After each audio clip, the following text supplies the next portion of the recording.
Hello, hello, all you lovely people. Hello, I am so happy.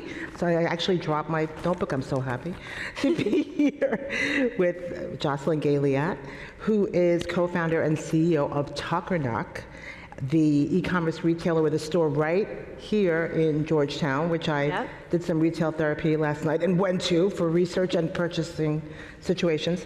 So Jocelyn launched Tuckernuck from your parents' garage in 2012. Yes. You saw a void in the market. You wanted to help busy professional women easily find like that kind of cool, interesting specialty clothing that you discover when you're like on a vacation in a boutique, like in a cool boutique.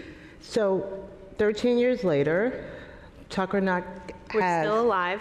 Not only are you still alive, you are a profitable business, which alone is a victory, with hundreds of millions in sales. So here's what's so valuable. Jocelyn will demystify the strategies, pull the curtain back behind your profitable growth and your really interesting, highly successful customer retention model. So we'll take questions at the end, so we'll leave room for that. And welcome, Jocelyn. Thank you. Thank you. And first of all, thank you for having me. I'm so used to sitting on this side as just always, once a small business, always a small business in terms of that scrappy mentality. Amen. So I'm very honored to be up here. We're honored to have you. So just setting the stage and pulling the, you started this business, you stepped into such a competitive landscape. The apparel, U.S. women's apparel market alone is $200 billion in sales. You had no retail experience. I think you just told me backstage that you were like wholesale, retail, like the confusion there. I didn't even know the terms back then. Which I love that because I get that way too, but and with workwear, in the workwear space, there's players, the big capitalized players like the J. Crews of the world, the newer people like the Everlanes and the Banana Republics. How did you carve, we talked about filling a niche, how did you carve a sustainable, and one other thing, the performance is there, 80% sales growth the past 3 years, average. So clearly you're doing something right. Tell us about how you've sustained and grown this differentiated niche in this space. Well, I feel like, first of all, when we launched in 2012, we were really at the beginning of kind of this explosion of e-commerce where it could be more of a direct-to-consumer, true brand, not just we're putting the product up and watching it sell. And we did it in a way that was just our dream type of retail store. Mm-hmm. And to us, I think we've always had that as our guiding light. We're the customer. What do we want? And with all these tools now, how could we create this next generation of a retail shopping experience that everyone wanted to have, including us? And it really has evolved a lot over the 12 years that we've been doing it. When we first launched, we'd go to conferences and they'd say, brick and mortar's dead, only online, brick and mortar's dead. Then a few years later, it would be omni-channel. Then a few years later, it was suddenly brick and mortar's back. So I think the whole time we just kept focusing on, we're the customer, what do we want, and how can we create this next generation shopping experience for a whole group of people that didn't grow up without e-commerce as an option. Absolutely, and I think that what's really interesting is what and I'm going to quote you, and what's important to say about how you've actually grown profitably and that strategy. And you said, quote, we've always had to be profitable with each customer we brought in from day one. So what's important to say about that strategy, how you did that, that the audience can take away from the key? First of all, you were saying earlier you used to dream about going to stores with your mother and that nostalgia that you would have. Absolutely. Well, when we launched e-commerce, we didn't think of it as we want to be like Amazon and just put product out there. We didn't think we wanted to be selling product. What we wanted to do was form an emotional connection with our customer. And we wanted to invest even more than other brands online in providing a service for her. So we really focused on, we went out to Mountain View to do a tech incubator program back then. And we got a fast crash education on digital marketing, and they said, you need to give all your equity up and bring on a CTO. And we said, no, there's this new thing we just discovered called Shopify, and we're gonna do that, and we're gonna spend our money on a really nice camera.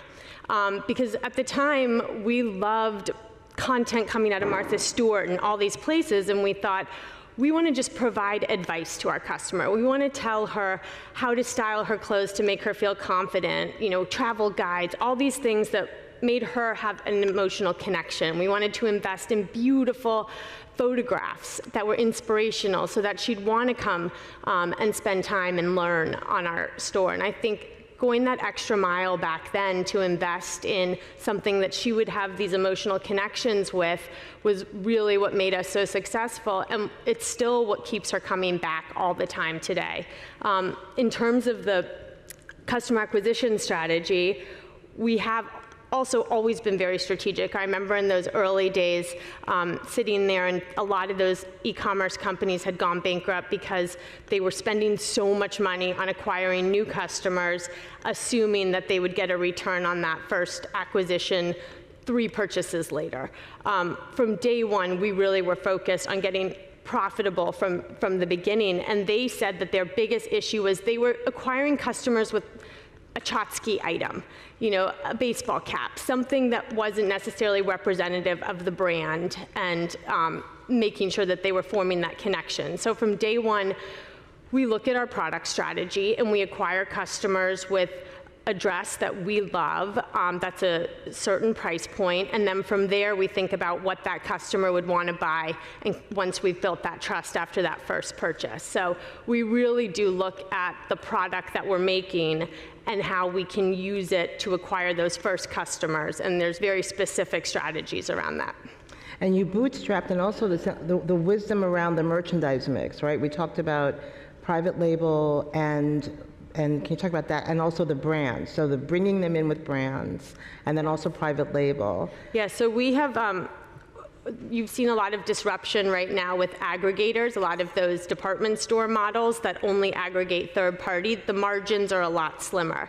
And so we really were focused on trying to create a profitable business model around retail. So our customers come to us for 2 reasons, discovery and inspiration. And so the discovery part is we spend a lot of time bringing on tons of third-party brands. So those small discovered brands as well as those large, well-known brands. And then where we see white space, whether it's price points or design, that's where we started building our private label.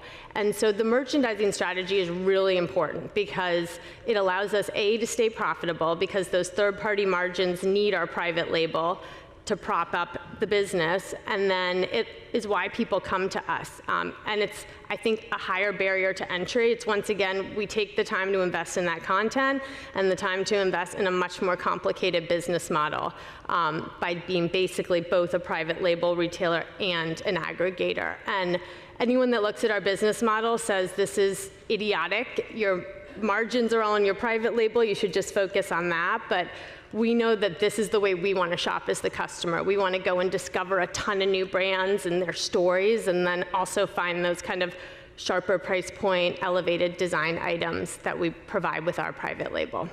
Because you're bringing them in with the brands, and then so that's the woo, yeah. It also allows for a good strategy around customer acquisition, because people that don't know about us might search about one of the third-party brands, and then they come in through SEO and Google search, and then discover our private label as well. So it really does allow us to have a lot more breadth in terms of SEO capabilities and paid search, paid marketing. In terms of sourcing, the big question, tariffs. Let's talk tariffs a little bit. How have you been impacted? And I have been talking tariffs nonstop for the last few weeks, so why not? Let's keep going. That's right. Keep it going. And how you've been impacted, and how are you navigating that? Well, I think we've learned a lot just being a brand in the last decade, or a business. We've have a lot thrown our way, and this does feel a little bit like those early days of COVID, where you just, as a retailer especially, you're on the front lines. You see how it's going to ripple through in all different parts of the kind of macroeconomic, universe. And so we are doing our best we already had been diversifying our supply chain, but we are heavily exposed to China. We are trying to move around Vietnam. And then also you see a lot of our third-party brands that are much smaller. They're the ones that I'm most concerned about, because they don't necessarily have the margin or the ability to move as fluid, and so they're taking seasons off. We're looking at, bringing everything you're reading about right now, where inventory is coming, you're holding it, you're bringing it in quickly. It's just such a disruption in terms of the supply chain. You're going to see backups at customs. You're going to see backups at the ports again. You're going to see the consumer behavior all over the place. I mean, and we were just kind of coming out of stabilizing out of COVID and all the different swings. So. I will say though, I mean, I nerd out. I find this stuff so fascinating. And, we get to talk to so many people, so many big brands and little brands and the logistics people. Everyone is just, finding it very interesting and wondering what's coming next. Of course, we don't know. And so in terms of I know it's in flux, but is there a solution that is it diversifying your sourcing? Yes, but I mean, it takes time to do that. So we're able to do it quickly, but we are looking at, it's all about, we have, I don't know, 30,000 styles on our site. We're going through every single one. Is there a little bit of room to reprice this? So it's a whole menu of things. We're moving factories all over the world. We're looking at bonded warehouses where you can, I guess, bring goods in and hold them there in the States before you release them. We're looking at a ton of different options, but right now, one of the things is, unfortunately, having to reprice a lot of those products and find where there's a little bit of value that we could incur. Got it. To be continued, right? Yeah. Okay, so I was in your store yesterday, and I wasn't going to buy. I will say the good thing is we have found a lot of amazing factories in other countries. So okay. I will say it's been, to accelerate it and have to do it quickly has been stressful. But I think we've and just quickly will come for our audience, out stronger as a result. A few of the options, just quickly? Well, we're in Peru. Okay. My co-founder just was in Peru this week. An amazing Pima cotton, talking to more factories down there. South Korea. We're looking over in LA, Portugal, all over Turkey, a lot more in India. We're everywhere now.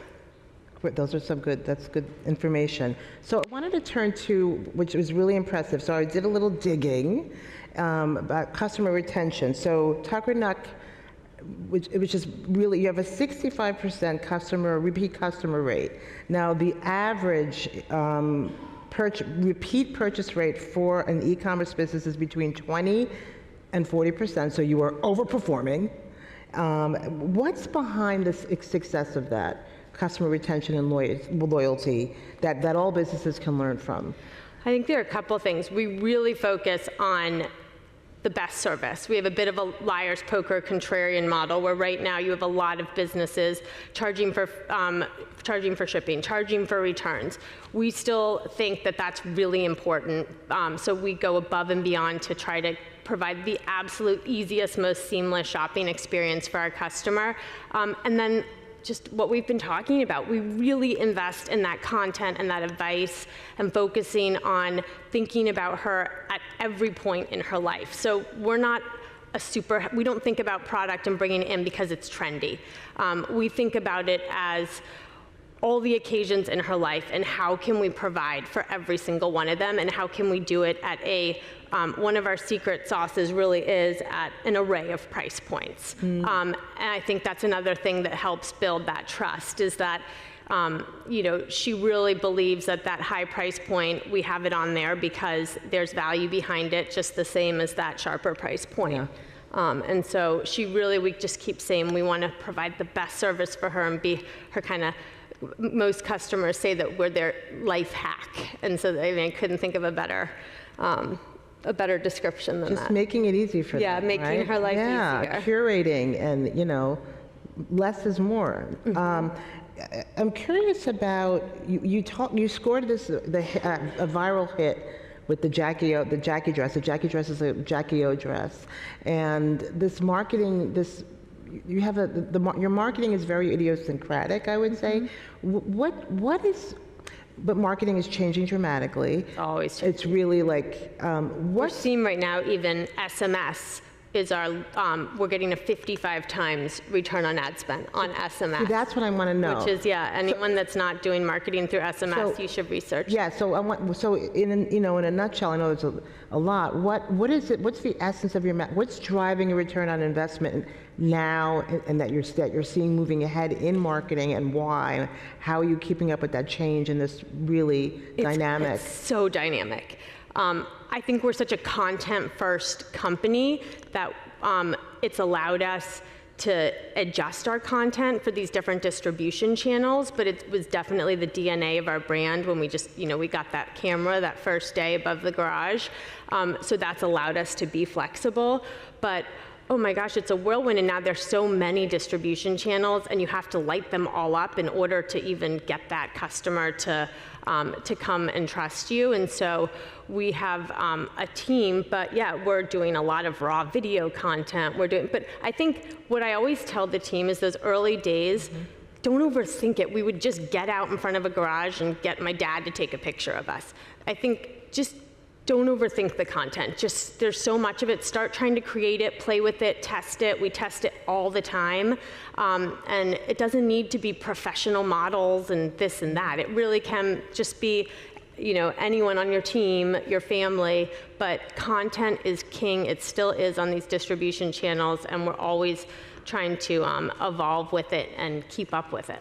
So like you mentioned SMS, can you just, 2 successful strategies where you generated an ROI from, can you give us a couple of examles that might be?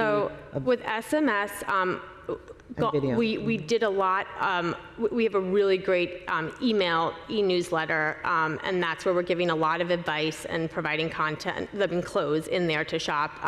But then beyond that, we'll then put those now out on people's text messages. So we're always trying to collect their phone numbers.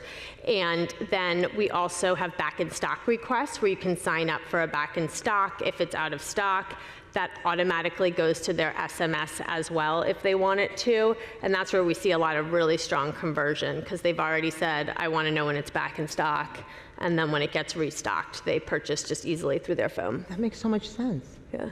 I'm going to leave room for questions. So you're expanding brick and mortar now, and I think you said that the lifetime value of in-store shoppers is 6 times greater than the customers online. What's your brick and mortar strategy, and how is data going to inform it? Well, for us, I think we're a little late in the brick and mortar game, because like everything, we want it to have this emotional connection. We want nostalgia associated with it. So we have a store in Georgetown, a small one, but what we've seen is the customer that shops in store and online has a 6 times greater lifetime value. So we really feel that you get this marketing lift by having a brick and mortar. But then the way people want to shop these days is they want to return items in the store. They sometimes want to talk to a stylist. Sometimes they just want to do it in their bedroom. So it's a very omni-channel experience. And we really think now that the future of next generation shopping is that you don't want to go shop big department stores and navigate 70,000 square feet. The e-commerce site is now going to be that, where you can sit there and you can filter and you can search and you can see tons of different brands and products. And then your brick and mortar store is where you want it to be that specialty experience, and it's a little smaller, it's curated down, and it's a high emotional, high touch experience. And so that's kind of the future of it. We're really investing in the build outs and the clienteling, and we have, luckily, because we are such a national brand, so much data around what's being shipped to all the different markets, and that's some of the fun stuff. I'm always like, show me what Dallas is buying right now. Okay, show me what New York is buying. Yes. But as a result, you can curate these specialty store experiences also because of what you're seeing the customers gravitating towards. That's the DTC benefit, right? AI, anything you want to say about AI to drive business? I think you're experimenting with it a little bit. So we've really built our business, even those early days of Shopify, with third-party vendors, third-party help. And so so much of our online, it's not been custom. It's really going out and finding who is the best third party for, SMS, who's the best third party for email. So AI is another resource. There are a lot of players out there right now. We're mostly looking at ones that can use AI to merchandise the e-commerce site for the customer to be more specific to them. We kind of are just really exploring it right now. Yeah. On the creative side, the design side, I'm always a little bit nervous. My kids, I have 5 kids, and they have this headmaster, and he always says, if you're a C+ student, then AI will be great for you. But if you're an A+ student, then it won't work. So I think we're always, if you're creative and you're design focused, it's going to be really hard to let someone else do that for you. Absolutely. And I want to get to questions. So your best quick advice that you wish you'd known when you started Tuckernuck? The best quick advice? It doesn't have to be that. Doesn't have to be that. I don't think it can be quick. I mean, there's so much advice. I think I know. We really built the business on debt, which I think, I'm so happy you brought that up. I pitched so much. I got rejected so much by venture, by all of those investors in those early days. And I remember Kevin Plank having this Under Armour CEO, right? Under Armour CEO, having this dinner that I randomly was invited to. And he had brought his lender and said that these guys are the reason why he is what he is today. And so I said, okay, and went and contacted a bunch of lenders. And in those early days, it made no sense. But I had been in finance for 10 years before, and I'd saved up some money. And so the bank said, okay, we'll give you a $250,000 line of credit, but you have to give us $250,000 of cash, and we're going to hold on to it as collateral. And we're going to charge you interest on it. And I was like, this is idiotic, but I did the stupid thing, sorry. And I knew that a year later, I would then have better credit. And so sure enough, a year later, they released a lot of that collateral, and then the next year it was gone, and they started to increase the lines of credit. And so we really built this business 100% dependent on that line of credit and those debt markets. And as a result, we have full control of our board, we own the company, so it has been, in hindsight, something that was a gift to be rejected that many times. So. And that's really valuable to share this. So we're going to take some questions for Jocelyn.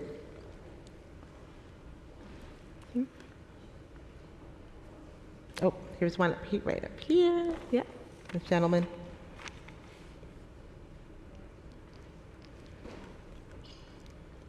Javon Gondway, thank you for coming in today. Learned a lot. I'm all about developing employees, so I know we've talked about the customer experience, but what about the employee experience? Like how you're developing them, and especially through the pandemic. A lot of organizations have lost their culture. There's a disconnect there. So just anything you could share about developing your employees? Yeah, I mean, it's hard because we're also at a tipping point where we've gone from being more of that close-knit family to then scaling a lot in terms of our employees. But we really, the mission of our company is to inspire a fun, full life, and we make sure that we do that also within the culture of our company. And they work really hard, and we make a lot of product, and so it's a very physical business. And so even during those days of COVID, we weren't spread out all over necessarily. The moment we could get back into the office safely, we were, because we were photographing, we were doing all of that. So we didn't ever really lose that kind of essence of a culture in-house, but I'd say it's harder to keep it as we continue to grow and grow. But, I think my biggest thing is that fun, full life is we just try to encourage all these people. They work hard, but to have fun doing it. I mean, this is hard. Building a small business to a medium, a big, just to keep it going, it is so hard. So you have to enjoy it also. And so during those times of stress, we crack a beer, play some wild music. We make sure that we stop and enjoy those moments too.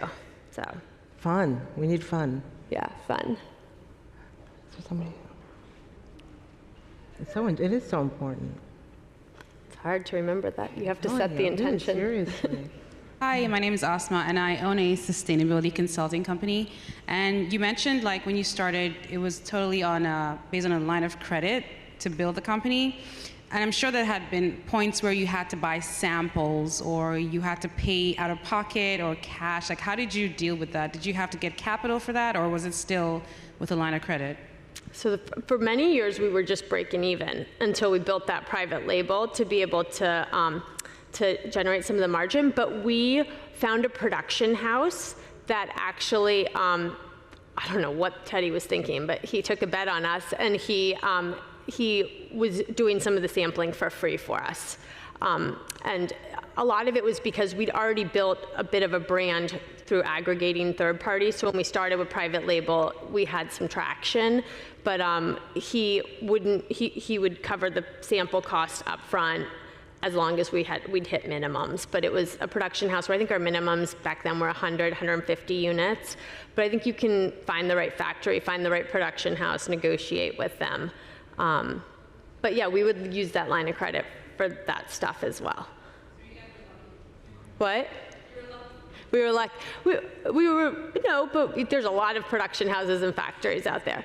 But the line of credit, we didn't have to always tie it to the inventory. We could draw down on it for things like samples up front also. So. I think we have time for one more. I have a question. I keep hearing you refer to your customer as her, and so I'm curious as to how you started with your deciding who your customer was going to be. Like, has that changed over time, or did you already? And that's a good question. I should be same? saying they, because 30% are men as well, or others. But we know our customers so well. We built personas, and we have the girls are Millie, Summer, and Charlotte. And we have built out what their jobs are, where they live, where they travel, what they're doing, and that's how we really create content and home products and make product for her, because we just feel like we know each one of them so well, and we're always talking about them, and we have them all over the walls, and we train people on these different girls, and they're definitely evolving also, and they evolve at different ages. Our core customer base is 25 to 45, but we really are 18 to 80 plus. I mean, we are very multi-generational, and so it's really much more so we're always also thinking about the different stages in our people's lives too. But yeah, I think it's really important, and we've changed we listened to her so well because we've had to. We weren't venture backed or backed with tons of money. We had to always also listen. Oh, if she didn't like that, we didn't take it personally. We kept trying to figure out what it is that she did like over time. So Listening to her. And Yes. you really feel that in the store. They have design boards up, and you get a feel for her. This has been so delightful. I can continue talking. yeah, we got a lot to cover. Yes, thank you so much, Jocelyn. Thank you. Thank you for having me.